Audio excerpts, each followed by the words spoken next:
جب زمین پر انسانیت کا چراغ مدم پڑنے لگا، جب توحید کا نور شرک کی تاریخیوں میں گم ہونے لگا، اور جب باطل کو حقیقت سمجھا جانے لگا، اے ہمارے معبود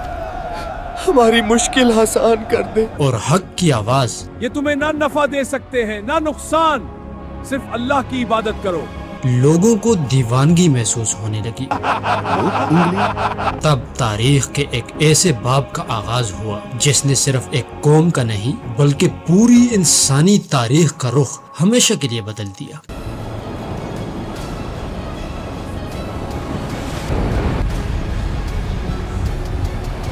ایک انسان جس کے پاس نہ کوئی سلطنت تھی، نہ کوئی لشکر تھا، نہ کوئی دنیاوی طاقت، صرف اور صرف ایک پیغام تھا، ایک دعوت جو ایک دن نہیں، ایک سال نہیں بلکہ 950 سال تک مسلسل سنائی جاتی رہی۔ لیکن سوچنے والی بات یہ ہے کہ 950 سال بعد بھی اکثریت نے اس دعوت کو قبول کیوں نہ کیا؟ آخر ایسا کیا ہوا کہ رحمت کا دروازہ عذاب کے فیصلے میں بدلنے لگا؟ اور وہ کون سی سرکشی تھی جس نے زمین کو اپنے ہی باسیوں کے لیے اجنبی بنا دیا؟ کیا یہ صرف ایک قوم کی داستان تھی، یا یہ وہ لمحہ تھا جہاں سے انسانی تاریخ نے ایک نیا رخ اختیار کیا؟ آخر وہ کون سا سفر تھا جو توحید سے شروع ہوا اور شرک تک جا پہنچا، اور پھر ایک ایسے طوفان پر ختم ہوا جس نے پوری زمین کا نقشہ ہی بدل دیا؟ اور ان سوالوں کے جوابات جاننے کے لیے ہمیں واپس جانا ہوگا تاریخ کے اس دور میں جہاں پہلی مرتبہ توحید اور شرک آمنے سامنے کھڑے تھے۔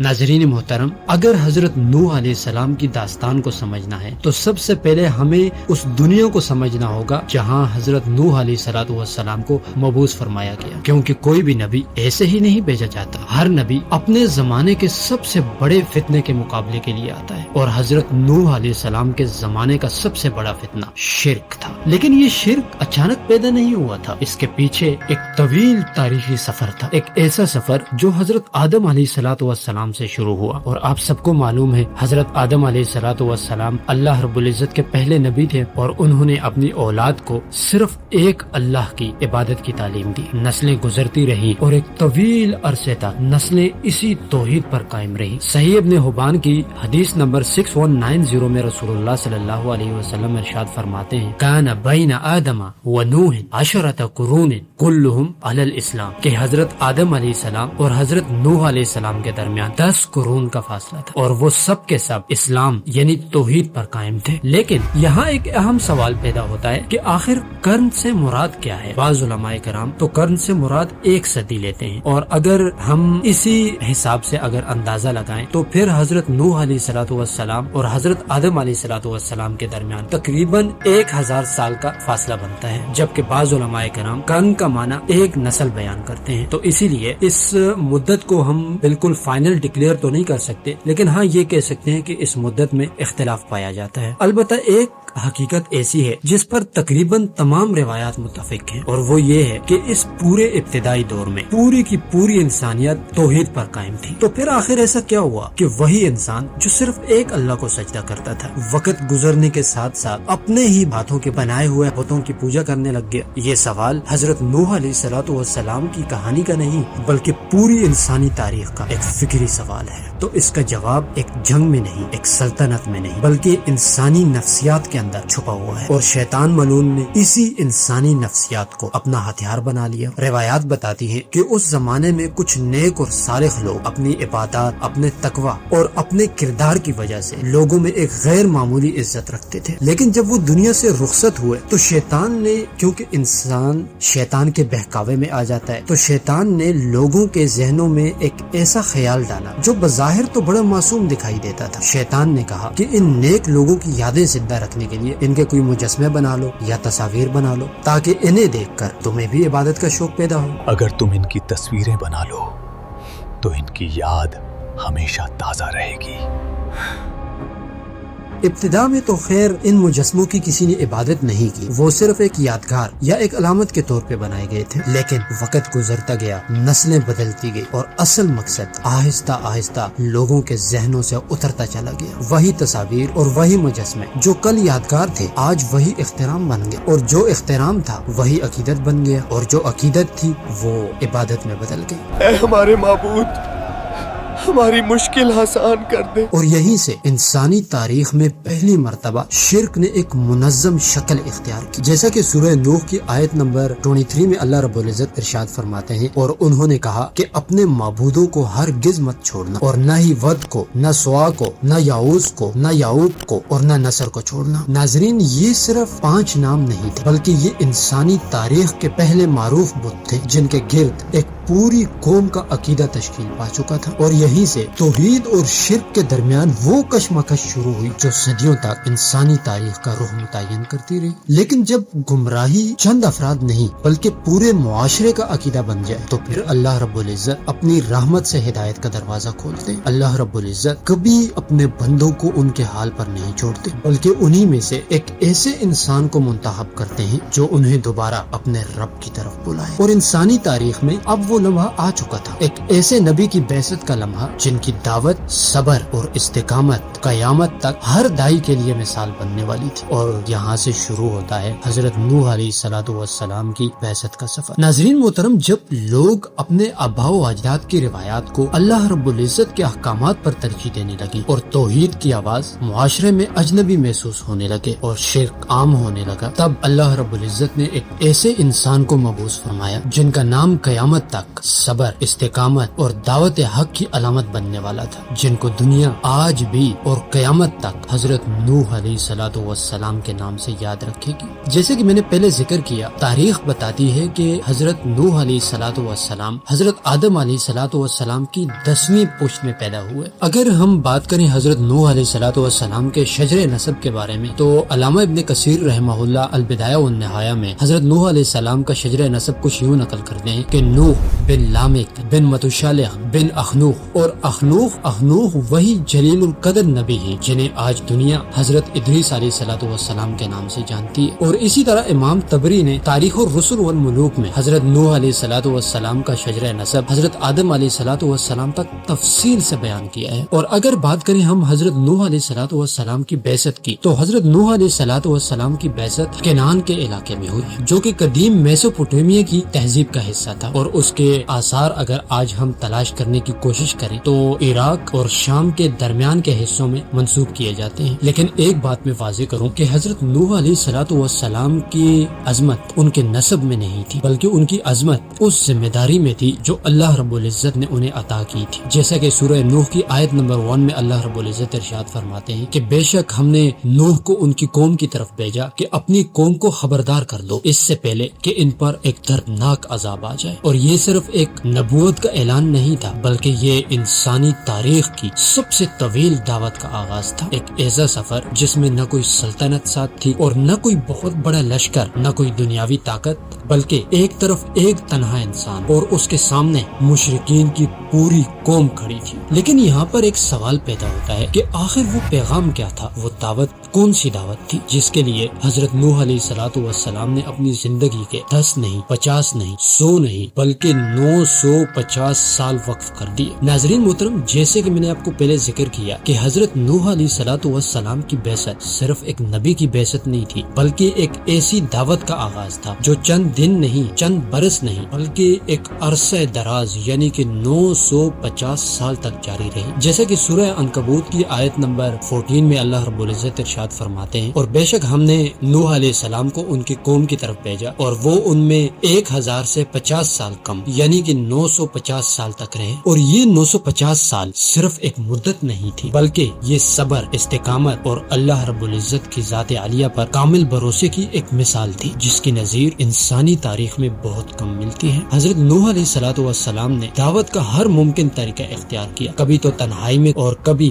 بھیڑ میں ہر فرد تک پہنچا کر، کبھی دن کے اجالے میں اور کبھی رات کی خاموشی میں تنہائی میں لوگوں سے ملاقاتیں کی، جیسا کہ سورہ نوح کی آیت نمبر 9 میں اللہ رب العزت ارشاد فرماتے ہیں کہ پھر میں نے ان سے اعلانیہ بھی بات کی اور تنہائی میں بھی انہیں سمجھایا۔ یعنی کہ دعوت کا مقصد صرف پیغام پہنچانا نہیں تھا، بلکہ ہر اس دل تک پہنچنا تھا جس میں ہدایت کی کوئی چھوٹی سی امید بھی باقی تھی۔ اور علامہ شبلی نعمانی سیرت النعمان میں لکھتے ہیں کہ حضرت نوح علیہ السلام کی دعوت نرمی، حکمت، اخلاص اور بے مثال خیر خواہی کا ایک عملی نمونہ تھی۔ انہوں نے اپنی قوم پر کبھی جبر نہیں کیا، کبھی نفرت کا راستہ اختیار نہیں کیا، بلکہ ہر انکار کے بعد ہم تمہاری بات سننا نہیں چاہتے۔ دوبارہ سمجھایا، ہر تکذیب کے بعد ہم نے کسی اللہ کو نہیں دیکھا۔ دوبارہ بلایا، اور ہر مایوس کن لمحے کے بعد بھی امید کا دامن نہیں چھوڑا۔ لیکن ایک سوال اب بھی اپنی جگہ موجود تھا کہ 950 سال کی دعوت، اتنا عظیم صبر اور ایسی بے مثال حکمت تھی، تو اس سب کے باوجود قوم نوح حق کو قبول کرنے سے کیوں انکار کرتی رہی؟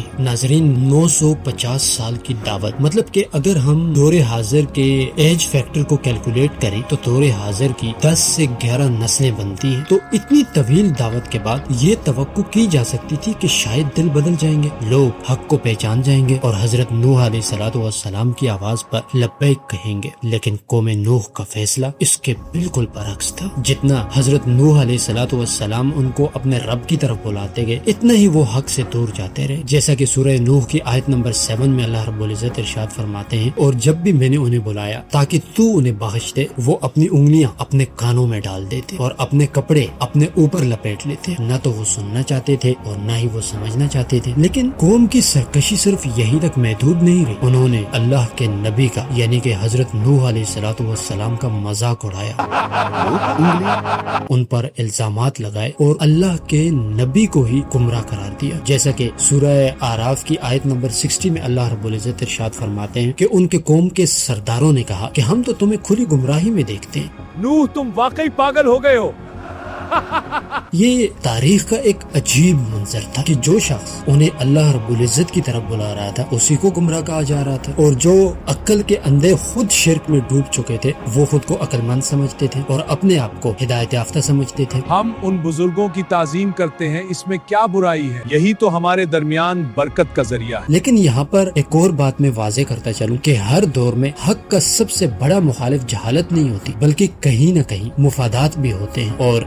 قوم نوح میں بھی یہ کردار قوم کے سرداروں نے بخوبی ادا کیا، کیونکہ وہ یہ بات جانتے تھے کہ لوگ اگر حضرت نوح علیہ السلام کی دعوت قبول کر لیں تو اس سے صرف قوم کا عقیدہ ہی نہیں بدلے گا، بلکہ ان کی سماجی حیثیت، ان کا اثر رسوخ اور ان کی قیادت بھی ختم ہو جائے گی۔ اسی لیے انہوں نے صرف خود انکار نہیں کیا بلکہ دوسروں کو بھی حق سے دور رکھنے کی بھرپور کوشش کی۔ لیکن حضرت نوح علیہ السلام کی استقامت کو سلام، حضرت نوح علیہ السلام رکے نہیں، دوبارہ بلاتے رہے، ہر مذاق کے بعد دوبارہ سے سمجھاتے رہے اور ہر تکذیب کے بعد بھی اپنی قوم کی خیرخواہی کرتے رہے۔ لیکن ایک لمبا عرصہ گزرنے کے بعد بھی قوم کے دل نہ بدلے، اور اب وہ لمحہ آ چکا تھا کہ حضرت نوح علیہ السلام نے آخری دفعہ اپنی قوم کو اللہ رب العزت کی ہدایت کی طرف بلایا۔ انہوں نے اپنی قوم کے سامنے اللہ رب العزت کی رحمت کا ایک اور دروازہ کھولا، جیسا کہ سورہ نوح کی آیت نمبر 10 میں اللہ رب العزت ارشاد فرماتے ہیں، تو میں نے کہا اپنے رب سے بخشش مانگو، بے شک وہ بہت بخشنے والا ہے۔ اور صرف اتنا ہی نہیں بلکہ اس کے بعد حضرت نوح علیہ السلام نے اپنے قوم کو اللہ رب العزت کی جانب سے وہ وعدے سنائے جو آج بھی ہر ایمان والے کے لیے امید کا پیغام ہے، جیسا کہ سورہ نوح کی آیت نمبر 11 اور 12 میں اللہ رب العزت نے ارشاد فرمایا کہ وہ تم پر آسمان سے خوب بارش برسائے گا اور تمہیں مال اور اولاد سے نوازے گا اور تمہارے لیے باغات پیدا کرے گا اور تمہارے لیے نہریں جاری کر دے گا۔ لیکن جب ان کی یہ رحمت بری پکار بھی دلوں کو نہ بدل سکی تو تاریخ ایک ایسے فیصلے کے قریب پہنچی جسے کوئی بھی ٹال نہیں تھا سکتا۔ اللہ رب العزت کی طرف سے ایک نیا حکم آنے والا تھا، ایک ایسا حکم جو صرف حضرت نوح علیہ السلام کی زندگی ہی نہیں بلکہ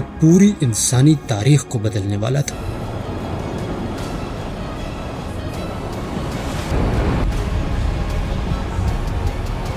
ناظرین محترم، سورہ ہود کی آیت نمبر 37 میں اللہ رب العزت ارشاد فرماتے ہیں، اور ہماری نگرانی میں اور ہماری وحی کے مطابق کشتی تیار کرو۔ یہ صرف ایک کشتی بنانے کا حکم نہیں تھا بلکہ نجات کا آغاز تھا۔ چنانچہ حضرت نوح علیہ السلام نے بنا کسی سوال کے اپنے رب کے حکم پر کشتی بنانا شروع کر دی۔ لیکن یہ منظر قوم کے لیے انتہائی عجیب تھا، کیونکہ جس جگہ کشتی بن رہی تھی وہاں نہ تو کوئی سمندر تھا اور نہ کوئی دریا اور نہ ہی دور دور تک پانی کا کوئی کوئی نشان تھا۔ اور اگر بات کریں ہم نوح علیہ الصلوۃ والسلام کی کشتی کی پیمائش کی تو البدایہ والنہایہ میں حضرت نوح علیہ السلام کی کشتی کی پیمائش کچھ یوں ملتی ہے کہ نوح علیہ السلام کی کشتی 300 کیوبٹ لمبی، 50 کیوبٹ چوڑی اور 30 کیوبٹ اونچی تھی۔ بہرحال قوم کے لوگ روزانہ وہاں سے گزرتے، کشتی کو بھی دیکھتے اور حضرت نوح علیہ الصلوۃ والسلام کا مذاق بھی اڑاتے۔ ریگستان میں کشتی، نوح تم واقعی پاگل ہو گئے ہو، اب تو اس کی عقل بالکل چلی گئی۔ لیکن حضرت نوح علیہ الصلوۃ والسلام یہ جانتے تھے کہ اللہ رب العزت کا ہر حکم اپنے مقررہ وقت پر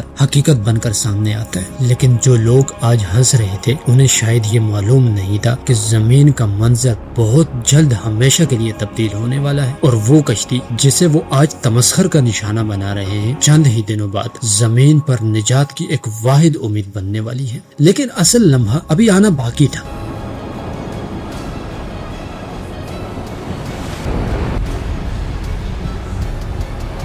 اور وہ قوم جس نے 950 سال تک اپنے نبی کی آواز کو ٹھکرایا تھا اب اپنے فیصلے کے انجام کے سامنے کھڑی تھی۔ سورہ قمر کی آیت نمبر 11 میں اللہ رب العزت ارشاد فرماتے ہیں، ہم نے آسمان کے دروازے زوردار پانی کے ساتھ کھول دیے، اور صرف آسمان ہی نہیں زمین بھی اللہ رب العزت کے حکم سے اپنے چشمے اگلنے لگی۔ سورہ قمر کی آیت نمبر 12 میں اللہ رب العزت ارشاد فرماتے ہیں، آسمان اور زمین کا پانی ایک ایسے فیصلے پر جمع ہو گیا جو پہلے ہی مقدر کیا جا چکا تھا۔ وہ دنیا جو کبھی آباد تھی دیکھتے ہی دیکھتے پانی کے ایک بے کنار سمندر میں بدل گئی، اور یہ کوئی معمولی سیلاب نہیں تھا بلکہ یہ اللہ رب العزت کا وہ فیصلہ تھا جس کے بارے میں حضرت نوح علیہ السلام نے اپنی قوم کو بہت پہلے سے آگاہ کر دیا تھا۔ بہرحال اللہ رب العزت کے حکم کے مطابق حضرت نوح علیہ السلام نے ایمان والوں کو کشتی میں سوار کیا، اور روایات کے مطابق صرف انسان ہی نہیں بلکہ ہر قسم کے جانوروں کے بھی جوڑے کشتی میں سوار کر دیے۔ لیکن اس قوم کی بدبختی کا عالم دیکھی کہ وہ